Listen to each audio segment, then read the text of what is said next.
上海滑头，3个有伴。上海是事业家的中心，也是冒险家的乐园。真才实学的人虽多，左道旁门的人也有不少。上海人称这类不正当的人物叫做滑头。向来人们对若干人和事都会编成3个半作为谈话资料。譬如论物有3把半刀，一把是理发的剃刀，一把是厨房的菜刀，一把是裁缝的剪刀，还有半把是浴室中的千角刀。上海早年有一种很普遍的传说，说上海的滑头也有3个半。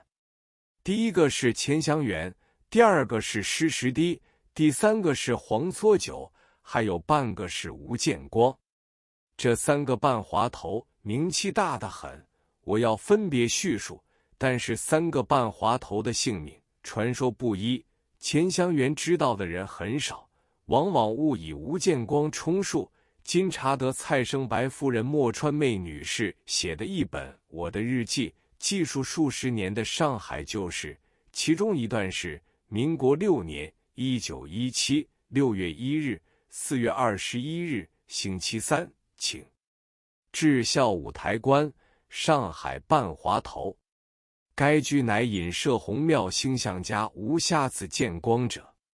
眼来淋漓尽致，讽刺备至，但吴建光依然生意滔滔，不少迷信者仍奉为半神仙也。据此真实的记载，我的写述也就有了根据。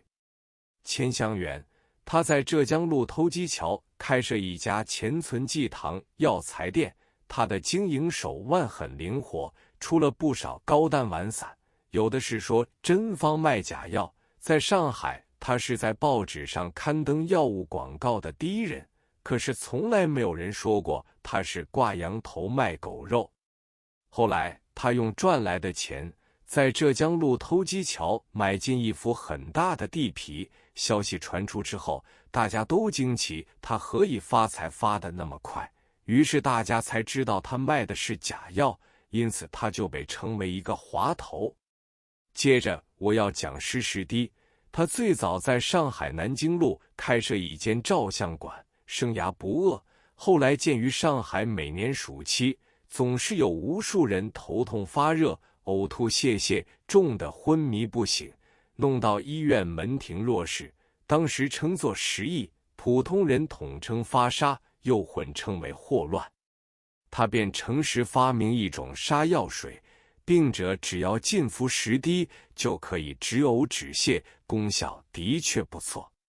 从前上海卫生当局没有管制成药的条例，药水的原料初期含有鸦片烟精及鸦片烟膏，用活酒浸成液体，而且在肾合着樟脑和白兰地，所以发杀的人突然间四肢发冷，吐泻不止，饮了10滴水就会豁然而愈。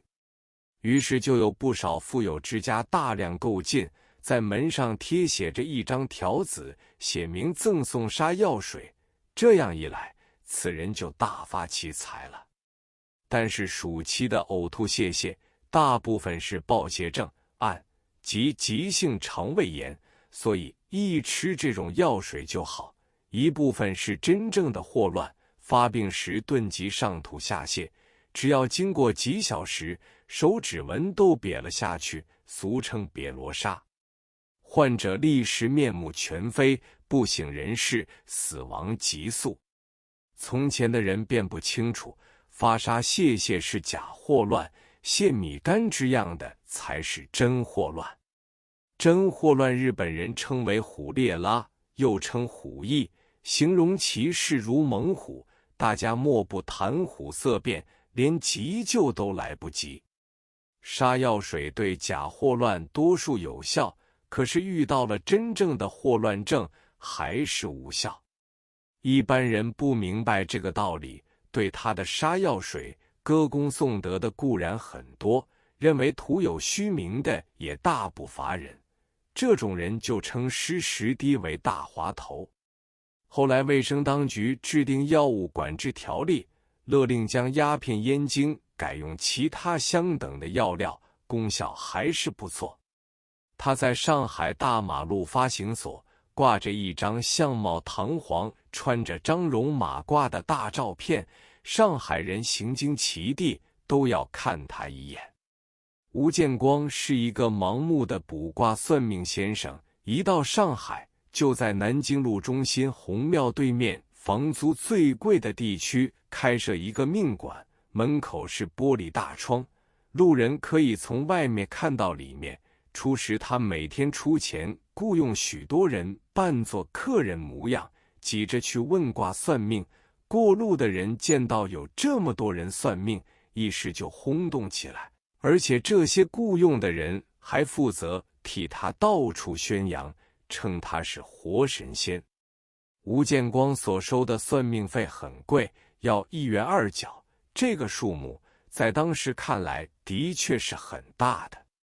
其实吴建光的眼睛并不是完全瞎的，他有一只眼还能看得见人，所以他戴上一副黑眼镜，来客的身份仍然能看得到。他在算命时立刻可以看出来者是何等人物，有许多妓女，一坐下去他屈指一算，就爽爽快快说出这个命父母都不是亲生的，小的时候苦到没有饭吃，现在走着一步桃花运。讲到那些妓女，眼泪都流出来。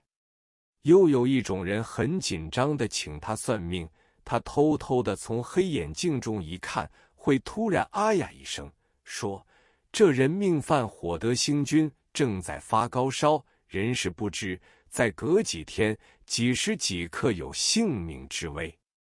来客点头不止，哭丧着脸问他有什么办法可想。这时吴建光就要为这个客人当夜解星宿消灾延寿，需延请4个道士吹吹唱唱，连3升香烛锡箔等费要收36元8角，并且指定在下午几时带同子女来叩头。来客在这种情况之下无不唯命是从，把银钱悉数付清。